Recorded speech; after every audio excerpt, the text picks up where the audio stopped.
Pop, pop, coming to you, coming to you on a dusty road. Good loving, I got a truckload. So, oh gosh,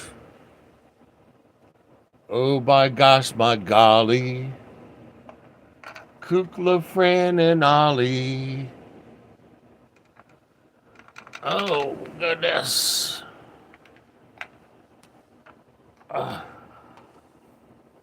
Got my wires mixed up. Checking my Geiger counter. So currently, background radiation is at 8, but earlier it says it was at 28. So it's still spiking. And believe me, if you don't have a Geiger counter, get one. What's up, Sharon? So, I was just finishing up the last of the peanut butter that you sent me a while back. I was just thinking about you. So, we have the topic today. The topic today is, what do you think about what the man said who went back to check his home and his neighbor's house was intact and his house was burned to the ground? And he said, well, there's a video of it. He said, well, God didn't love him. God didn't love him because his house burned down. And the neighbor who they interviewed was very compassionate. He was crying about how his house was intact. I mean, fully intact, not a scratch on it. But you could tell the guy had a good heart. He was crying for all of his neighbors, you know. And his house was absolutely, I don't know who Bryan Cranston is, and that's not the topic. Sharon, I'm going to make you moderator for right now.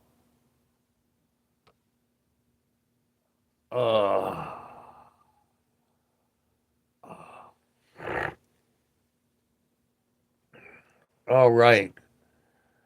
What's up, Jeet? What's up, Colton?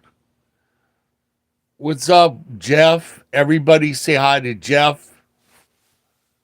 So, we're here to love on people, point them to God.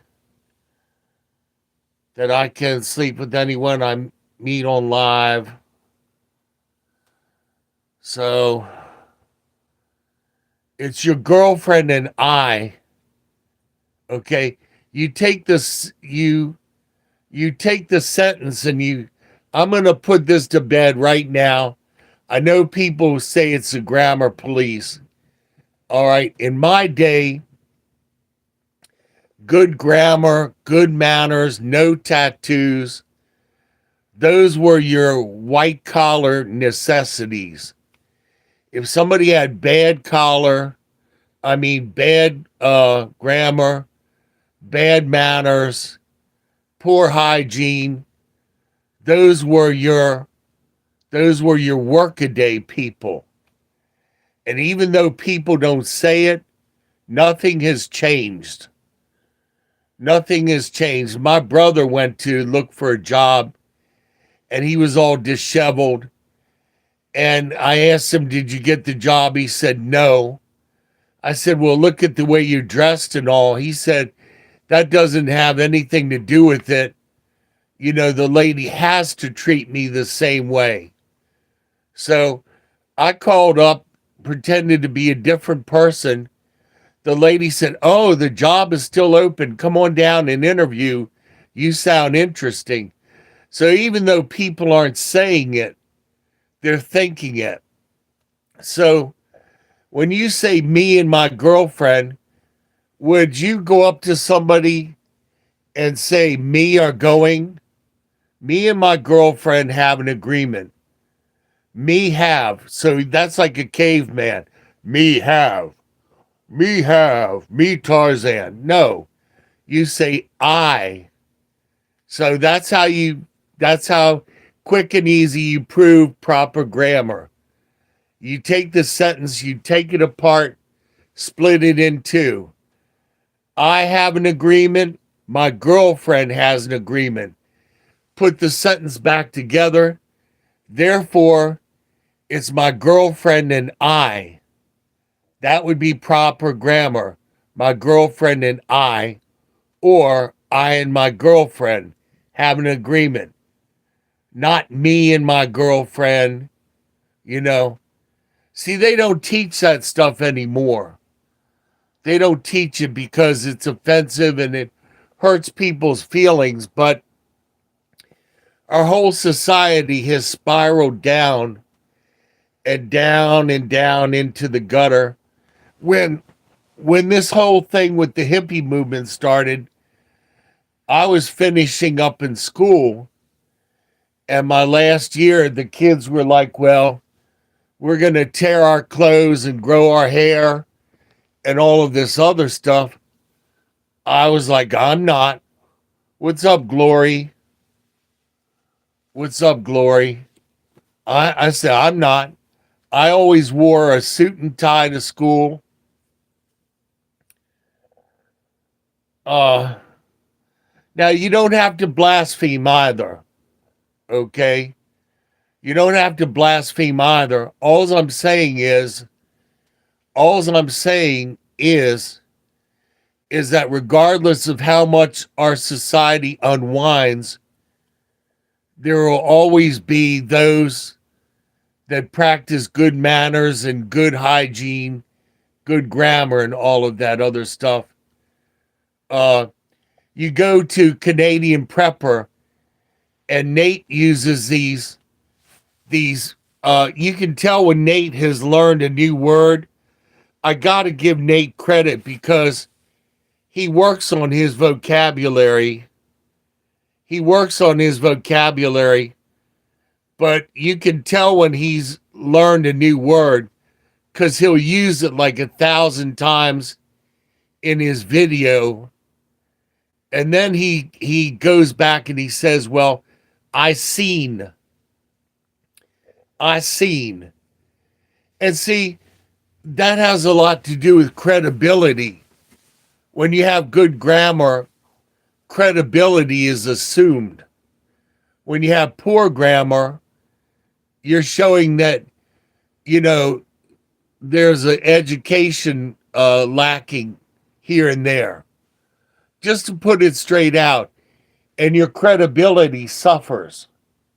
You wouldn't expect to go to the doctor and the doctor would say, well, I seen you had this problem. No, the doctor would say, I saw that you had this issue, Mr. So-and-so. If I went to a doctor and he talked like Jed Clampett or somebody like that, I would doubt his level of education and all of that. But see, that stuff's not politically correct now. And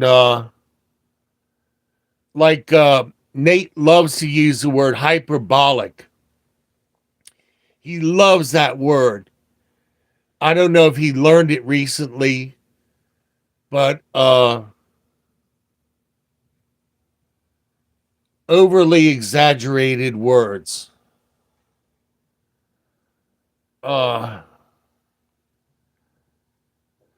Yeah, hyperbole. And he loves hyperbole and hyperbolic. There's another word for words that are overly unnecessarily complicated. When you're like with Nate, he uses these great big strings of words, and then he says, "Well, I seen that." So, what's up, CJ? Yellow says, "I can be a stickler. I can be a stickler. Doesn't matter." Using the word ain't used to be not okay, but now it's actually in the dictionary. Yeah, because our society has gone down and down and down and down. Everything's good, you know. So, um, when I went to school, if you said ain't, the teacher would say ain't isn't a word. When I went to Catholic school, uh, I asked a sister, and they were tough. If you had, I know what you're saying, languages change and all of that other stuff. And, you know, CJ said, "You're my dad's fave." And I look on my stats, and my audience is like 45 to 65. It's like an old farts club. But when I went to Catholic school for a brief period, because I told my parents, I said, "I'm not doing this," because it was like going back in time. My desk had an inkwell on the desk where you used to dip a feather into the ink and write with the feather. My desk had an inkwell. No air conditioning. It was terrible. The nun got up. She said, "I don't care what you think. I don't care to hear from you. You're going to sit down, shut up, and learn. Anybody who's late, locked out of the class." You know, she said, "I'm not comfortable in this get up, and I don't care if you're comfortable." None of this being your pal like teachers do nowadays, where you come in and you get a hug and a special cool handshake and all that. And so I told the teacher, I said, "Sister, can I go to the bathroom?" She says, "I don't know. Can you?" I said, "Sister, I'm asking nicely, can I go to the bathroom?" She says, "I don't know. Can you?" I said, "Sister, if I don't go to the bathroom soon, there's going to be a mess on the floor of your class." She said, "It's may I. May I go to the bathroom?" That's what she was trying to get me to say. "Sister, may I, permissive, go to the bathroom?"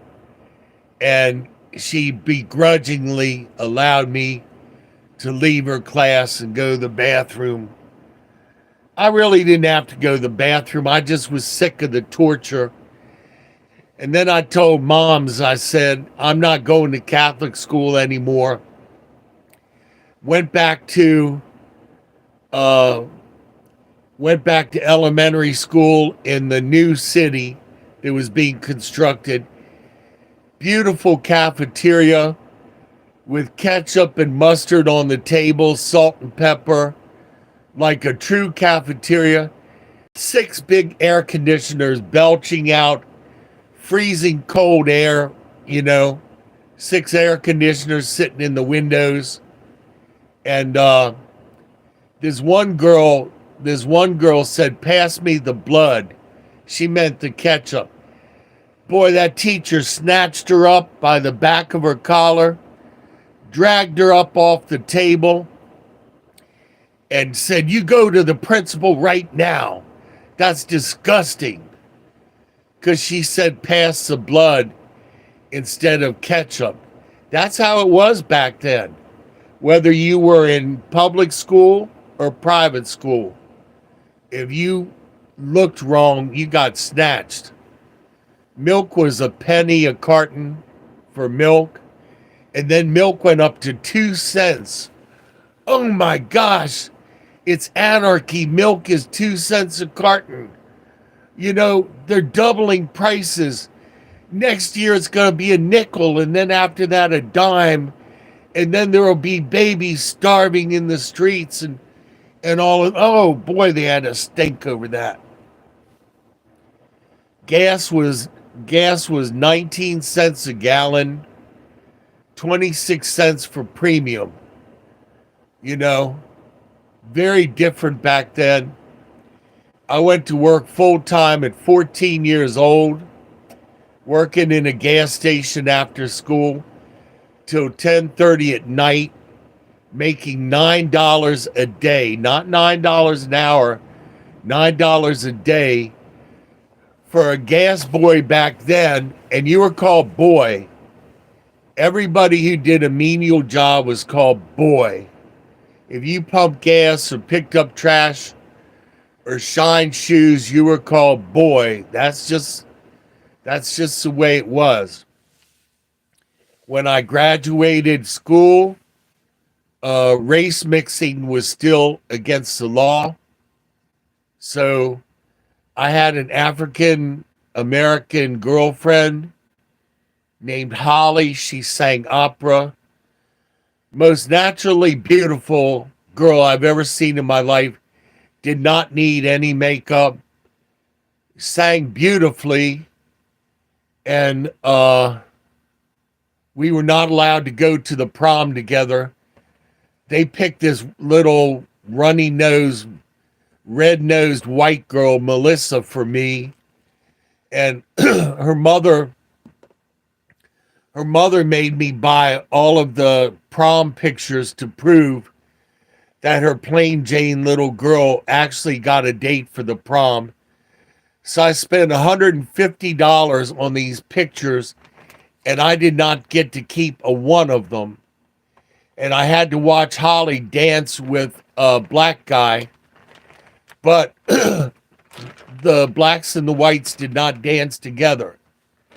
They danced separately. So racism did not formally stop until the riot at Glen Echo Amusement Park in 1968. So that was not that long ago. When I was a kid, when I was a toddler, 1959, my parents took us to a white-only beach, and karma really bit us in the ass because there was no umbrella, there was no outbuildings. My brother and I got burnt to a crisp to where we literally had these bubbles on our shoulders. My mother stripped us down and wrapped us in white sheets and Noxzema to soak up the goo. We went out to this beach, and we were in a teal blue 1959 Impala Super Sport convertible with a red interior, a blue car with a red interior. Weirdest color combination. What's up, Ranju? Namaste, bye. So, yeah. So my brother and I are climbing out on the trunk of the car, holding on to the antennas. My parents were practicing latter-day birth control, which means that my father said if one of us fell off the car into the highway, splat, he always said he would raise the ones that lived. No seat belts, no airbags, no nothing back then. A great big windshield for you to crash your head into if the car stopped short. 6 ashtrays and lighters in the car. So it had lighters in the doors and ashtrays in the doors and the dash and the back seat and the armrest. Everything had a cigarette lighter. Smoke yourself crazy It's good for you. And if you get a good sore throat, smoke menthol cigarettes. That's what the doctor smoked, was menthol cigarettes. So I watch football every so often. I used to be a Dolphins fan and a Cowboys fan. So we get to this beach and there's a great big sign, white only. It was like $6 to get in, or $9, which would have been a whole day's pay back then. And like I said, karma caught up with us, bit us in the ass. We came back roasted from the sun and the convertible. The next day, my brother is on the back porch eating a grilled cheese sandwich like a little squirrel. What's up, goober? Like a little squirrel. Yes, I said I watch football. So, my culture, we call soccer football. So, in any case, my father came out and he took his hand and he dumped Old Spice cologne in his hand and he slapped it on my brother's burned chest and belly. My brother threw the sandwich up in the air, screamed like an old woman, and ran out of the room. Wah! So, I don't know. I would probably say messy. Probably. But my father then turned to me. I was a toddler. He said, "Come here, boy." I said, "No." "Come here, boy." "No." "I'm your father." "Yes." "Come here, boy." "No." I never had anything to do with him after that. And that was an advantage for me because at the age of 8 years old, I was very much my own person. Learned how to drive a car very early. From Washington, D.C. in America, yes. If you want to know where somebody's from, you get their social security number. It's like a VIN number on a car. It tells all about you. People don't know that. I have a Washington, D.C. social security number. So if you try to lie to people, they look at your social, they can tell all about you, where you were born, when you were born, by the prefix of the social security number. But people don't know that. When I sold cars, people did not know that the price of the car was in the description on the side of the car. It was in the serial number. So it was in the serial number, and the customer would be looking at the car and he would say, "Okay, well, I'll buy the car if you let me have it for 17,000." And you're looking right at the description page, and it would say serial number FSB 145 GSX. It meant that the car costs the dealership $14,500. So of course you knew you could make the deal. And nobody told me that. I just figured it out working in the car business. So I went to a jewelry store and I was looking at rings, and there was a ring I wanted, and it said FX 145ZB, cubic zirconium. And the guy wanted $345. I said, "But Mr. So-and-so, look at your tag. You only have $145 in the ring." He was like, "What?" I said, "Well, your code right there says you have $145. Get out. Get out." And the guy had a heart attack later on and the store closed. Wasn't my fault, but in any case, I had cracked his system and he threw me out of the store. I wanted to buy a ring, but I said, your code says you have $145 in the ring and you want to sell it to me for $345. That's a little bit too much profit, you know. He goes, get out, get out. I heard that so many times in my life when I was desperately looking for a job. I went to this food company where you sold frozen food door to door.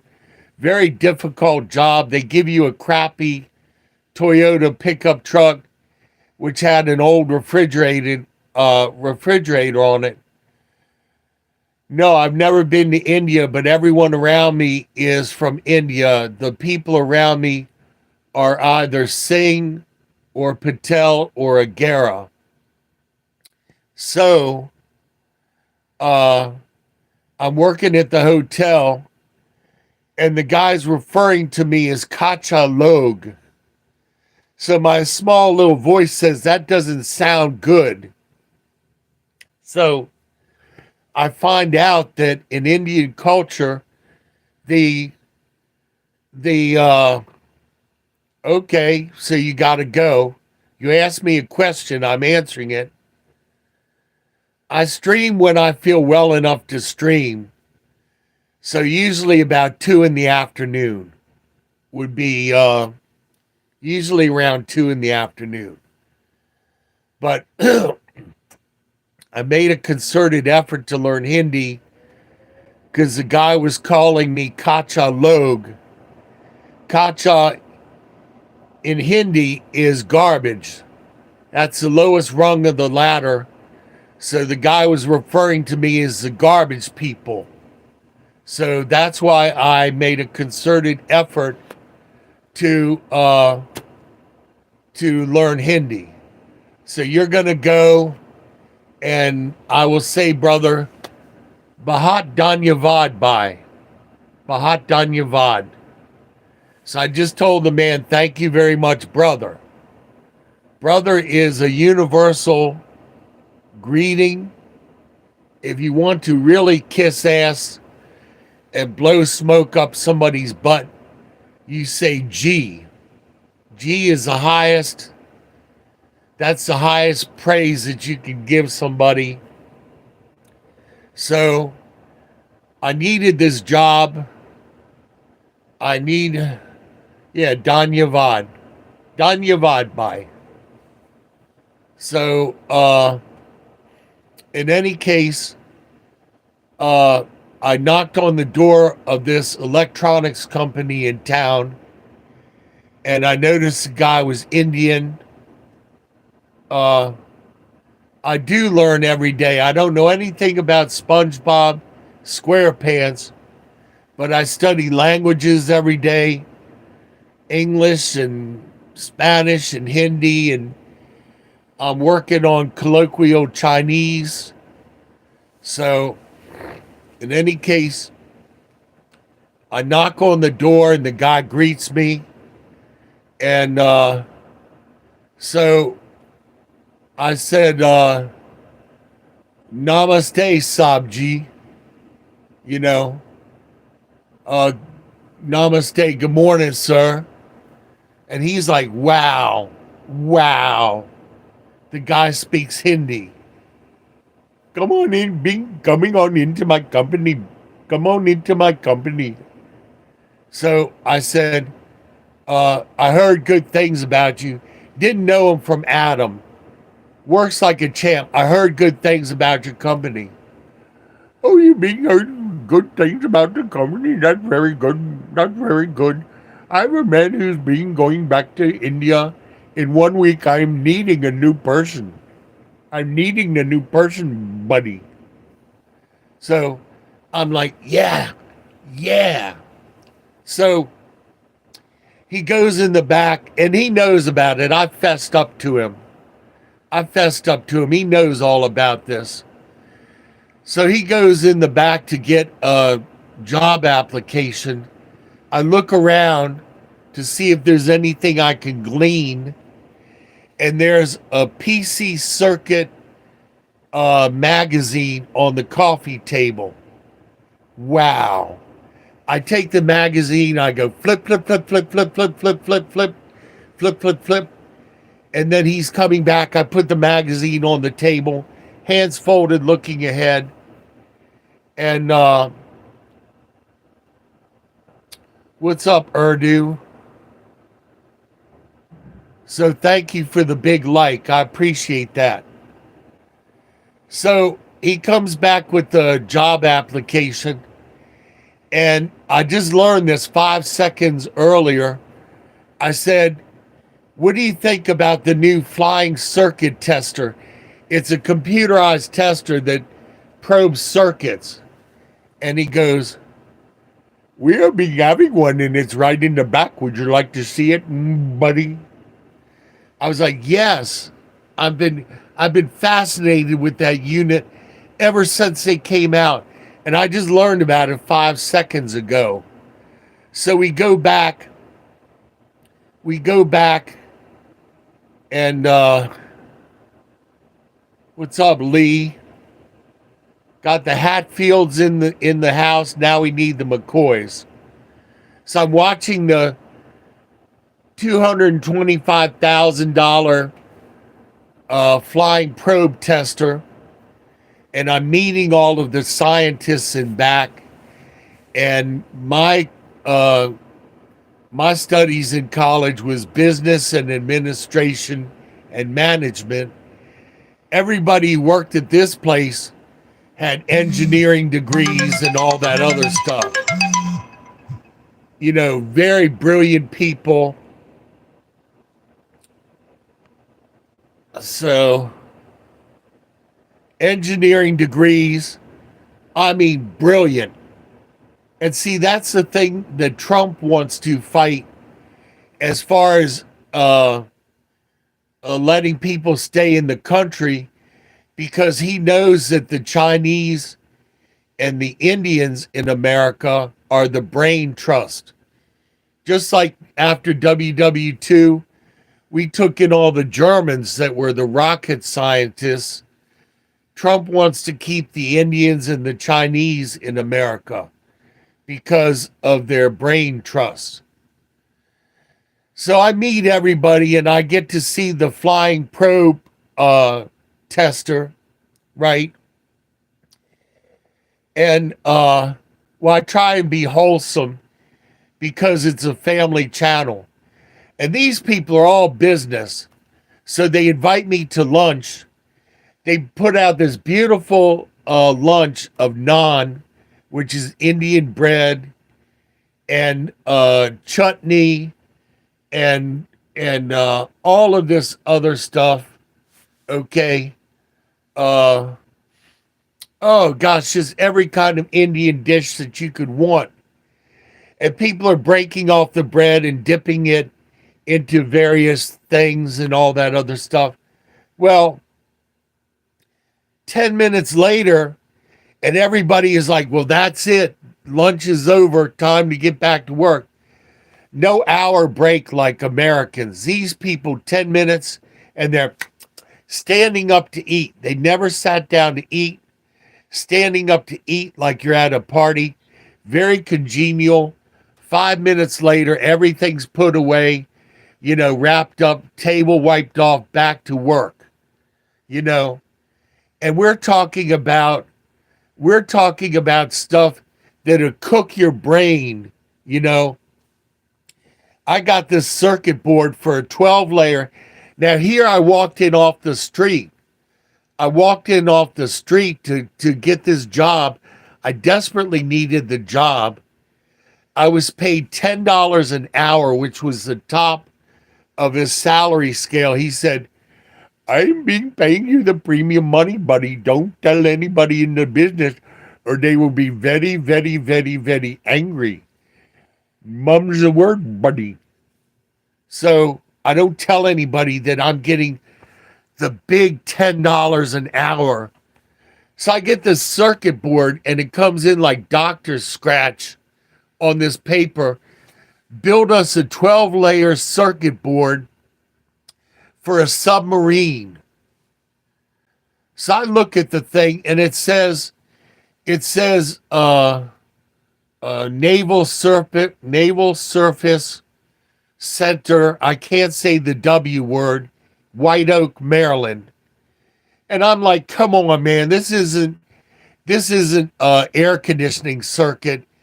You can see the different circuits for 12 silos. It's a missile launch circuit. It's what they call a dead man circuit. That's so if there's an ATTACK, you press the plunger and it fires the missiles opposite of each other so that it doesn't sink the submarine. And he was like, shh, inferring that the office was bugged. So, all right, Andre gets timed out. We don't use the N word. You stepped over the boundary. Goodbye.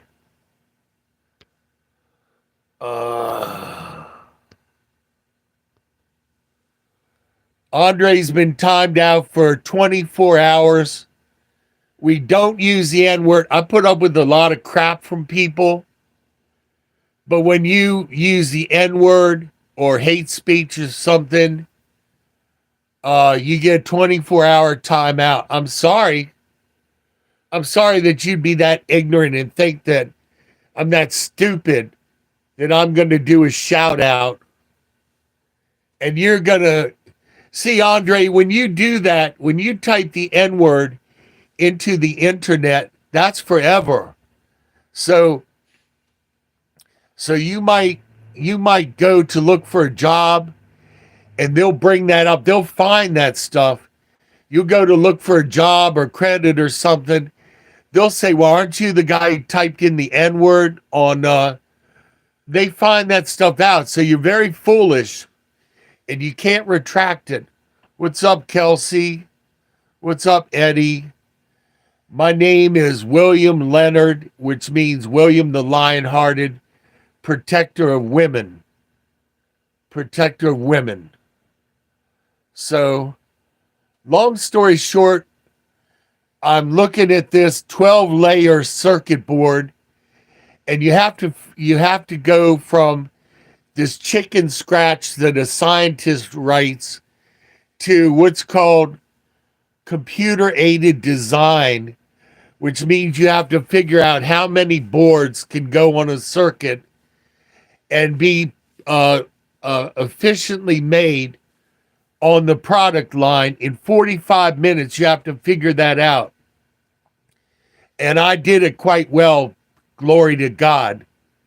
I did it quite well. And the other guy left and he went to India, okay? So, in any case,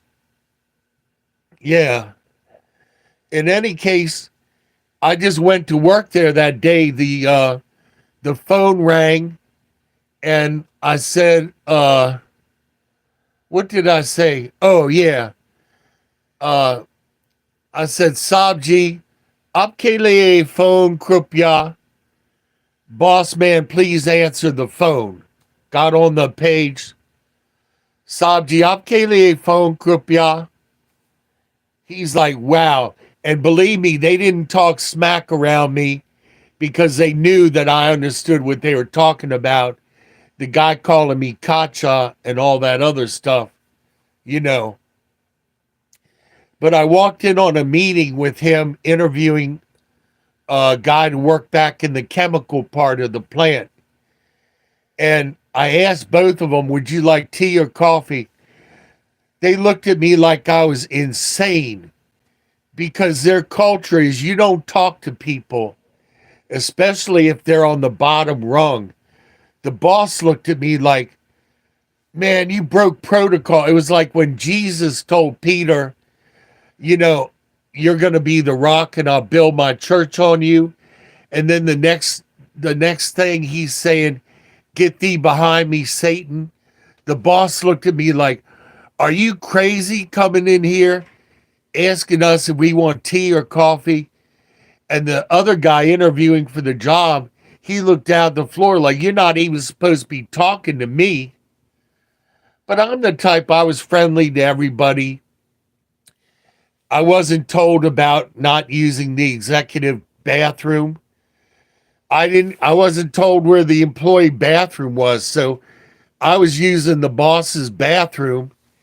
And then I started to go use the bathroom and found out it was locked. So I was like, uh-oh, he doesn't want me using this bathroom.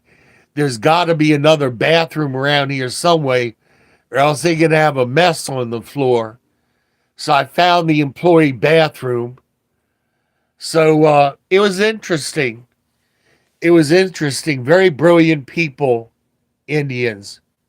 Very brilliant, articulate, uh, whole different culture, entirely different culture. But as far as anything scientific, they got it beat. This guy, the boss, he could look at a circuit that somebody sent him, and he was like, the circuit needs to be optimized for the future.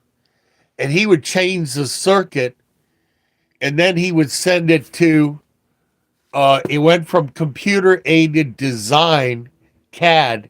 I was the CAD guy, to CAM, computer aided manufacture. And so the boss went out to California. He's all comfortable. I'm there. Everything's smooth. We get a surge in the area and it burns out. It burns out the switchboard for all of the equipment. For all of the equipment in the factory gets burned out. The board, controller board. And he's in California. So everybody's like, oh my God, what are we being doing the circuit board for the circuit board for the CAM machine and the CAD machine and the plotter, and it's all burned out, buddy. So I'm like, let's be cool. Be cool. So I got out my camera. I took out the fried circuit thing, took a whole bunch of pictures of it. Then I got out some tape and I taped all the wires and I numbered them from 1 to like 26. And then I took more pictures. Then I went into the warehouse. I said, with all this crap that he's got here, there's got to be another one of these circuit boards that I can take from something. So I go through, stacks all this stuff, actually found a newer, better unit. I bring it back. I put it on top of the old one and start putting wires from the old to the new. Everybody's like, what are you doing, buddy? Even if you're right, he will be angry. If you're wrong and it doesn't work, he will be firing you. I said, it doesn't work already. I mean, there's nothing to lose. We're dead in the water. Boss is in California. So long story short, I plug everything in, turn it on, it works. We're back in business. I get a text from the boss in California. Good job, good job. Still $10 an hour, by the way. And then this young guy, very brilliant young guy, comes, work for the company. He does what you call dressing the wires to put them in harnesses and make them look all pretty. He got all the credit. That's all anybody ever talked about, was how nice the unit looked after this young man dressed the wires. Forget all about what Will did to keep the company afloat and keep it in business. Screw that. We're talking about this young man who made all the wires look pretty. So I'm not doing the Jeff Tubin off camera. I'm getting my blanket because it's like 20 degrees here where I'm at. So all of a sudden I'm a little bit chilly. I'm a chilly Willy. but never a hillbilly. So the coolest thing happened was the young man had this jet dark brown hair, almost black. And after being under the stress of that job, I saw him a little while ago. His hair is white as snow. His hair is white as snow from the stress, because the stress drags all of the copper out of your body. And when the copper goes, so goes your hair color. But I got to the point where I couldn't handle the stress, and the ambulance would come and take me because my blood pressure had peaked out. So that was the end of that very wonderful job. What's up, Rosso? It's cold here as well in Europe. Rosso, do you all have gas in Europe? Because I understand that Ukraine cut off the gas from the bear country. How are you all staying warm? I mean, what are you all using for fuel in Europe?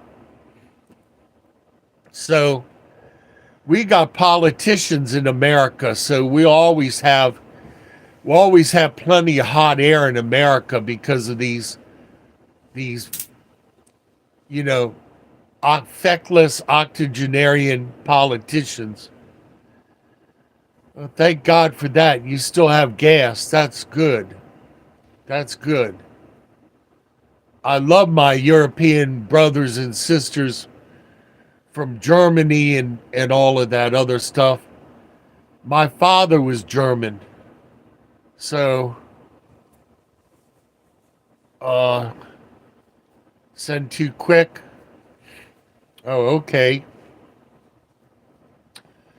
My father was German, and he drove a 1939 very evil looking split window VW, and he had those evil looking round glasses and lederhosen, which I wound up wearing because he was too small to wear the lederhosen, so I wore them because I was big and beefy as a kid. And we had a very bad snowfall in Washington in the early 60s. And he said, "Do you want to go with your old man to work, boy?" I was like, "Yeah."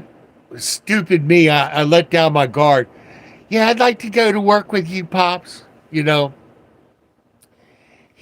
threw the seat forward. He said, "Get in the back of the VW." I was like, "Get in the back? Why can't I sit in the front? Get in the back." So long story short, he backed out into the street, and then he turns to me and he says, "Get out. Get out."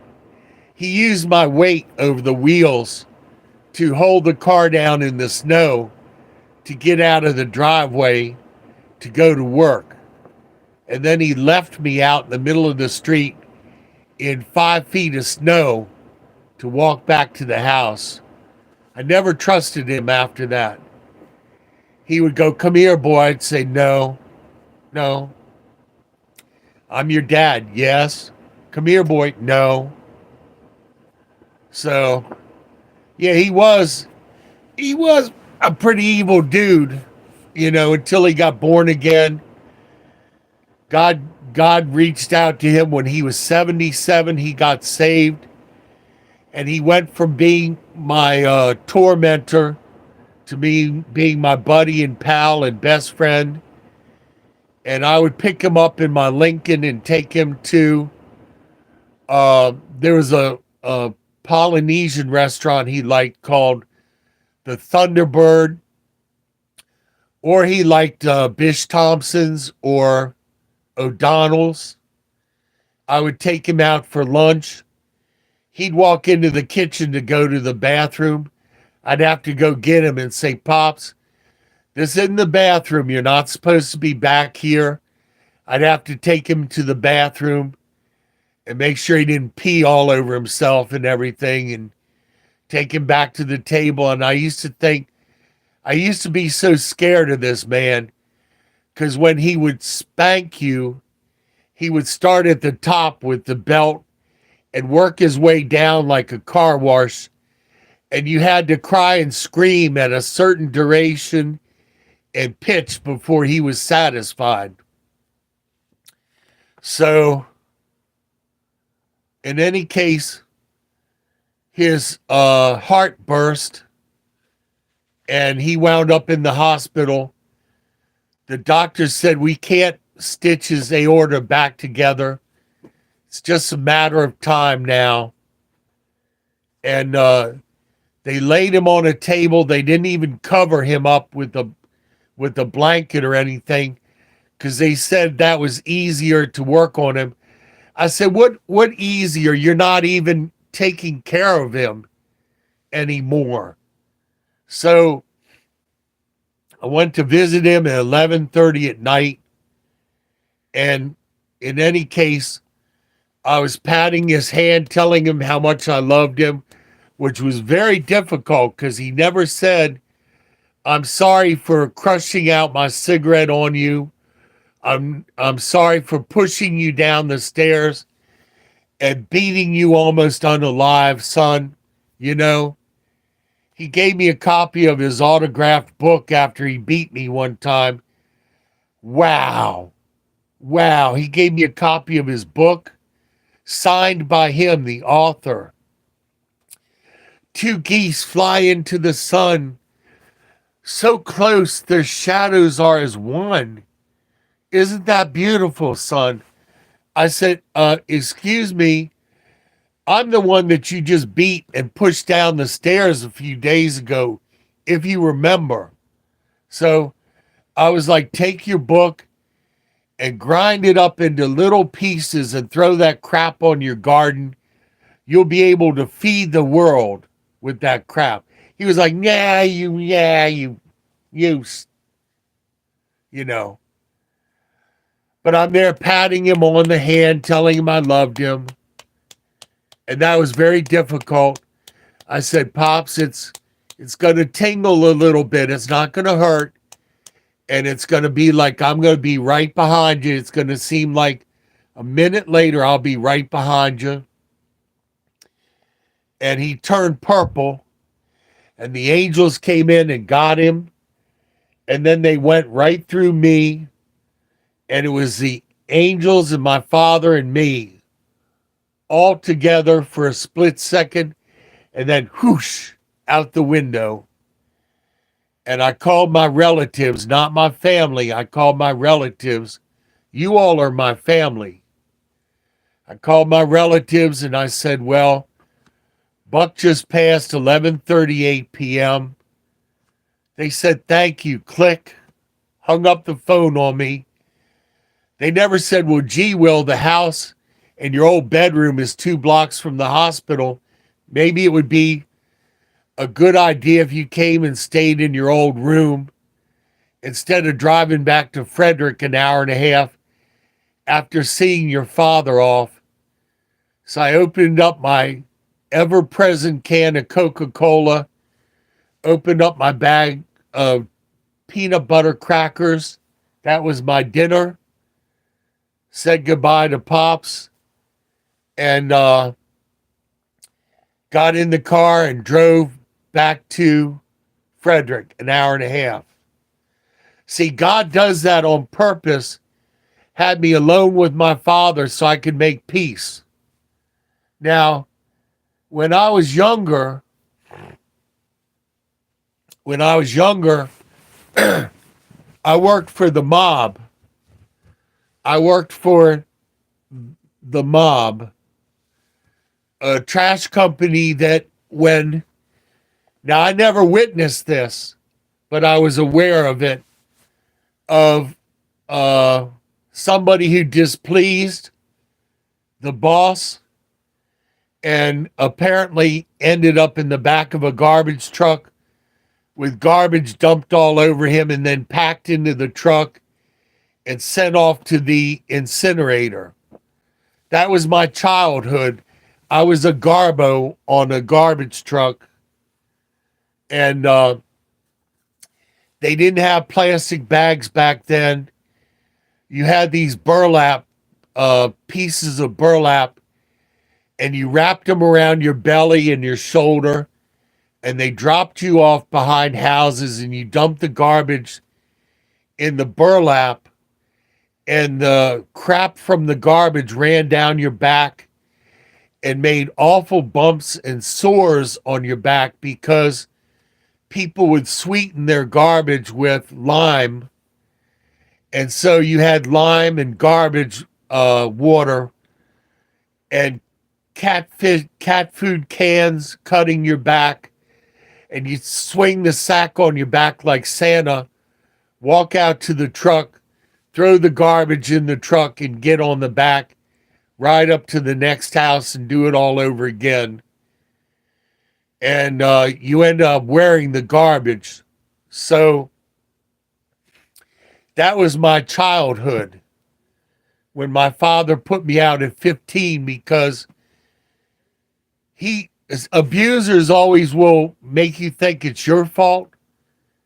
Well, he had to put me out. No, he put me out because I was getting beefy and brawny working on the garbage truck, and he was afraid that the next time he tried to throw me down the basement stairs, I would kick his butt. What's up, Fortnite? And he was probably right. So he put me out at 15. So in any case, I worked for the mob. And yeah, when my mother passed away, I was not allowed to see her because I was told that would upset her, as if she cared, you know. And the cool thing was, when my mother passed away, the mob garbage company sent all these flowers for my mother's funeral. All of the mob people sent all of these flowers. You can tell when you work for a mob company because they have normal business during normal business hours, okay? Then they'll have dinner, and then they will have a meeting, okay? They have a meeting for mob business, okay? And then they will have toys for bad boys, which is a little bit of the sniffity sniff and the gloogity gloog and all that till about 1:00 in the morning. And then they all get in their Lincolns and their Cadillacs and drive away. All right. Now, Friday afternoon, their wives would come, 60 and 70-year-old women in these skin tight jeans where you can see their camel toe through the jeans, high heels, ankle bracelets, furs, getting out of Cadillacs and Lincolns, walking in to get their money, their spending money from the boss. And they did not care that the boss had young ladies on the side. They did not care as long as they had their houses and cars and all that other stuff. So I see that, Sharon. Everything, forgiveness is a process. Healing is a process. So the boss ladies would walk in, they would get their money, and the boss would say, I haven't driven the Lincoln today. Take the Lincoln back home. Take the Lincoln back home so the battery stays up. So the wife gets in the Lincoln and leaves the Cadillac for the boss. I said, well, why do you make her take your car home?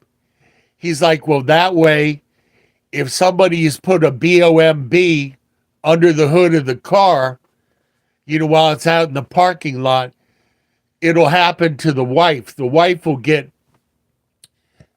the wife will get scattered all over the place instead of the boss. I'm like, well, aren't you nice? Aren't you nice?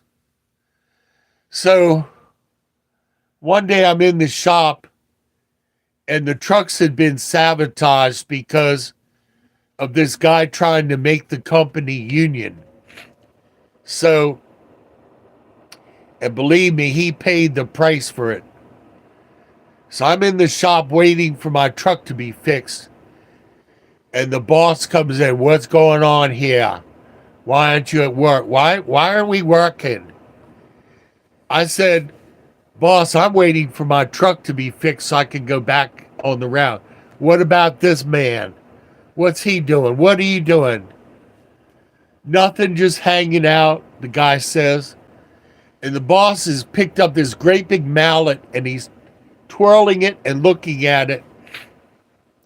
He knows this is the guy that's trying to start a union with his company and be the big union boss.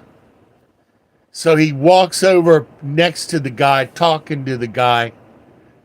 So, don't you think that you need to get back to work, do something else? And the guy's giving him some excuse. He wasn't doing anything. So the guy had his hand on this metal table that the mechanics fixed all the truck parts on. The boss looks at the mallet in the guy's hand. He goes, bam! And hits the guy's hand. The guy takes his dirty trash man hand. He goes, oh, and puts it in his mouth. And the boss goes, you're right-handed, aren't you? And the guy's, oh, with his left hand. Good. You can get back to work. And the guy's, oh. But like I said, it was already too late for the guy. He disappeared. He didn't come into work one day. So, seen a lot of evil? Yes, I did. And thankfully you were able to walk away basically, yeah, by the grace of God. By the grace of God, because I worked at a car dealership one time, and the manager would bring in all sorts of goodies at 1 o'clock in the morning, and they would have these meetings. And I got steamrolled in the meeting, okay? Steamrolled is when you blow smoke into the face of another person to get them high. Because I wasn't into any of that stuff. I always stayed alert, okay? So I'm in this business meeting, and the manager brings in a briefcase full of all sorts of goodies, smoke and jabbity jab and all that other stuff for the rest of the people there. The maintenance guy's cleaning up. He stops in the doorway and he looks at me and he goes, like, if you stay here, eventually they're going to get you. So Boss Carl comes and he blows his smoke in my face. And that's called steamrolling the other person. And so this guy John comes in and he's got a pig hat on. A hat with a pig. So I got upset because I said, am I seeing John with a pig hat on? Or am I hallucinating? Or am I high or what? So I left the dealership almost immediately after that. I always kept a personal car. I kept a personal car at the ready, insured and ready to go, so that if I had to turn in my company car, I could. And I kept all my plants and pictures on my desk, so they never saw it coming that I was going to leave. But the last straw was a lady came in. She wanted a station wagon, elderly lady. I had sold 14 cars that month, so I would have gotten a bonus from the car company. I'm not going to tell you what brand it was, okay? I would have gotten a bonus from the car company for selling this car at cost anyway. So I sold the elderly lady the station wagon, and she probably got over on me, crying a little bit, saying she had to have the station wagon with the wood and all of that. She probably got over on me. I don't care. I sold her the car for $25 over my cost. The business manager took the contract, he rolled it up, and he slapped me in the face with it. Go back out there, get more money. So I came out to the lady, unrolled the contract, signed it, okay, sold her the car, and manager was furious. He was furious, okay? But guess who they fired? They fired him. They didn't fire me because he was lazy, and he would order these cars that would be red on red on red or yellow, yellow, yellow. I was smart. I tracked popular colors. I found out the most popular color was silver, least popular was yellow. So, in any case, my boss was sitting there reading a newspaper, and Carl Sr. came in and he said, listen, why don't you take that home and read it there? And while you're at it, just stay home. That was the way he fired the guy in front of everybody. So there was this red sedan in front of my little cubicle. Never sold. I got tired of looking at it. And so I took it down to the shop. I said, I want the car pinstriped with this bold Starsky and Hutch stripe going down the side, terminating over the front wheel, and I want turbine hubcaps put on the car. Shop says $138 your cost. I sign off on it. Fine.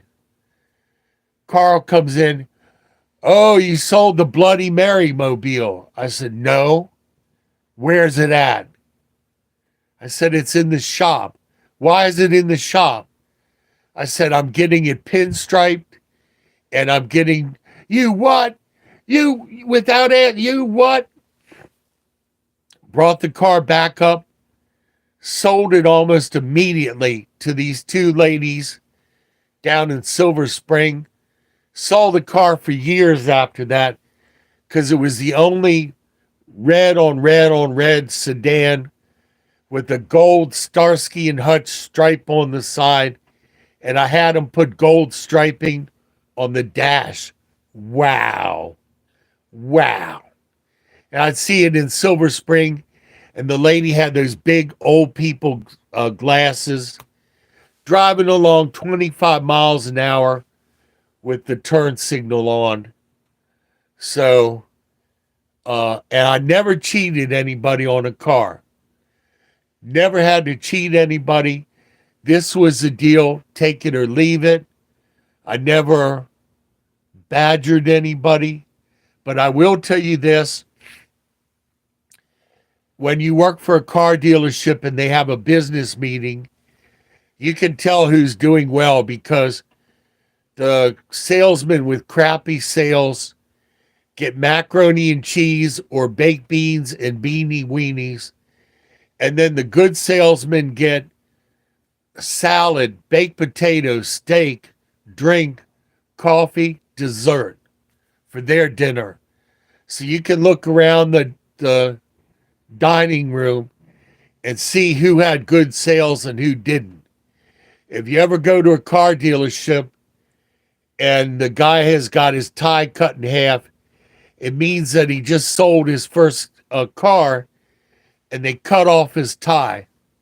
So if you just start out in the car business, you want to wear a real crappy tie to work. But after I got slapped in the face with the contract, I sold the car to the lady, put my stuff in my briefcase, walked out to my Mercury Marquis, got in it, and left. So I always had a plan B, and that's the way you need to be in life. Things would have been very different for me, young people. I made one tragic mistake in my life. When my father kicked me out, I could have gone 50 feet next door to my neighbor who loved me like a son. I could have rented her basement because I had the cash. I always stacked cash. Cash is the equalizer. You know, school only teaches you so much, especially now with this wokeness and stuff. When I went to school, there were no computers, no calculators. You used what was called a slide rule, which was a ruler with numbers and letters on it. And they sent people to the moon and they built the Hoover Dam using slide rules. Okay. Much harder, but it puts your brain to work. I wouldn't trade it for anything. So in any case, I learned Latin, Bible is literature, chemistry, algebra, geography, geology, social studies. All of that stuff used to be taught in public school, got you ready for any kind of a job that you wanted. And people took that seriously when they learned that you were from a school like Walt Whitman High back then, the rich kids school. Wow. All those kids went to school in Cadillacs and Lincolns.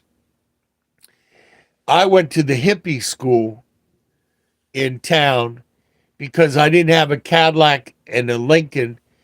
I had a I had a 62 Ford Falcon convertible, and I had an African American girlfriend, which was unheard of at the time.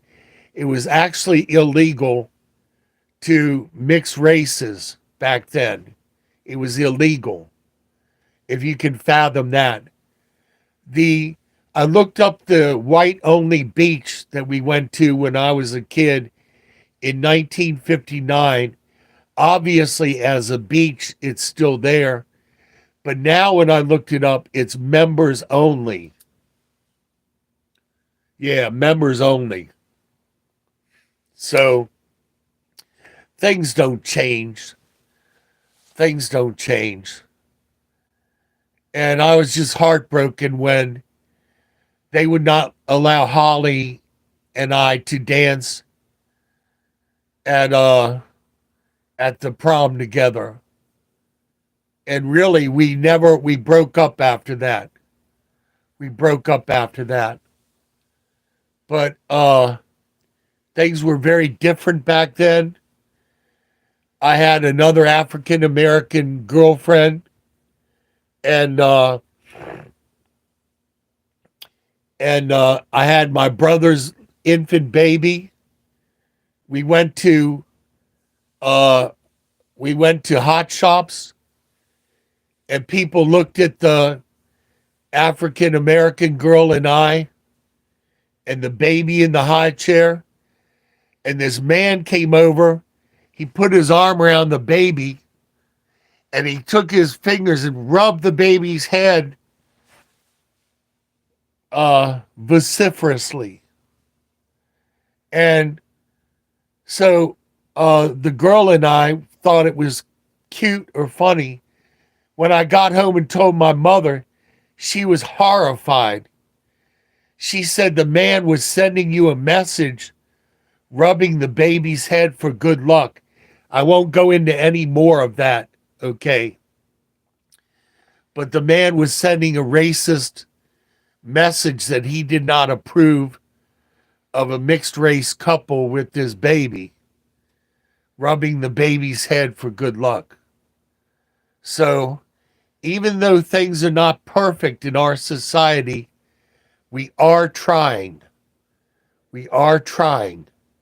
But in the midst of that trying, you have to live a life that's pleasing to the Lord.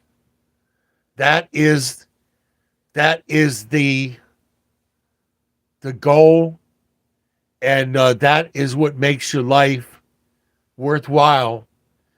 It's trying to live a life that's edifying, pleasing, that glorifies God and helps other people. I know gets on the tube, and he's trying to work things out.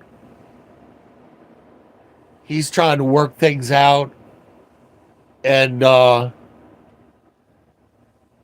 talked to him a couple times about the Lord.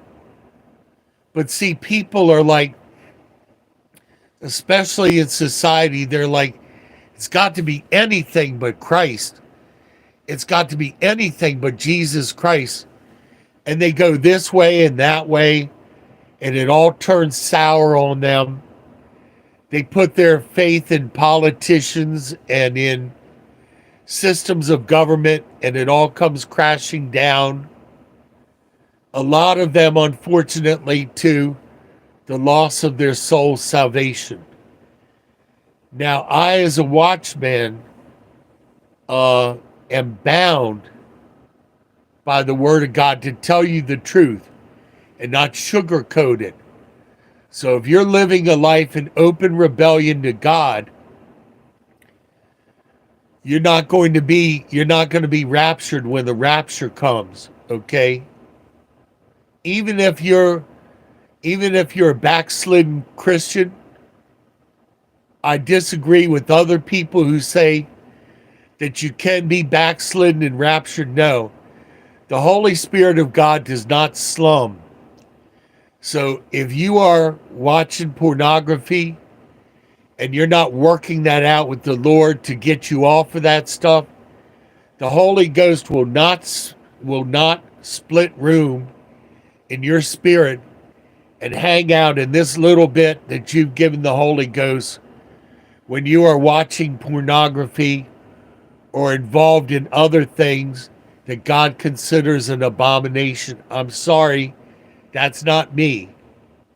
And you don't want to be left behind in the tribulation period, because it's going to be 7 years of hell on earth. 3 groups of people. Those of us that know and love the Lord get raptured, taken up to the 7-year marriage supper of the Lamb that goes on at the same 7 years during the tribulation. Second group, those of you that get caught in the tribulation, you know the Word of God is true. The only way to heaven at that point is to be martyred. You get a white robe, your soul goes up under the altar of God. You're going to cry out to God for justice, and because you know you're missing the 7-year marriage supper of the Lamb, you're going to cry out to God, Holy God, faithful and true, how much longer must we abide under the altar? He's going to say, just a while longer until the fullness of the martyrs is brought in, because God does everything by dispensation. We are in the very last seconds of the age of grace. Then we're going into the beginning of sorrows, and then into the tribulation period, the time of Jacob's trouble, where God turns back to the Jews to try and reason with a remnant of the Jews and get them saved. Third group of people, very small amount of people will make it through the tribulation as mortal. During the 1,000-year reign of Christ, they will repopulate the earth. They're still in this crude flesh. They want to do the sucka chucka on the down low and the rumpty bump me and all that other stuff. They will repopulate the earth. They will rebel against Christ. They will actually try and war against Christ. They will be put down. They will be sentenced judgment at the great white throne judgment, and then cast into the lake of fire along with the devil and his angels. And that was my original question to you all. Do you think that what's going on in California has anything to do with the Golden Globe awards and them mocking God at the Golden Globes? And God always gives people time to repent. It didn't happen immediately. They could have repented of that, but they didn't. Just like the people in South America that had that blasphemous Mardi Gras and they mocked God and everything, and then they got flooded out. So you don't want to mock God. God is not mocked. So,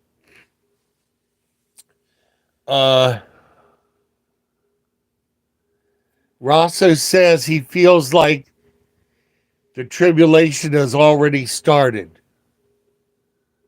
So,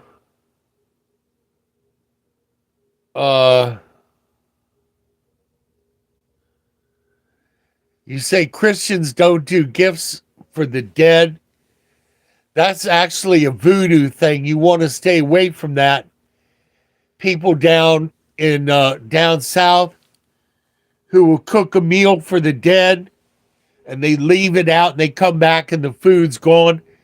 Of course the food is gone. Some animal ate the food. It wasn't your dearly departed who ate the coconut green pie and the crawfish. No, it was animals. So you say you don't know, you know the Christians don't do gifts for the dead. You had a letter blessed for your father after his passing to hopefully give him a spot next to Jesus. Rosso, I'm sorry to tell you, none of that is scriptural. We all stand before God on our own merits, as it were.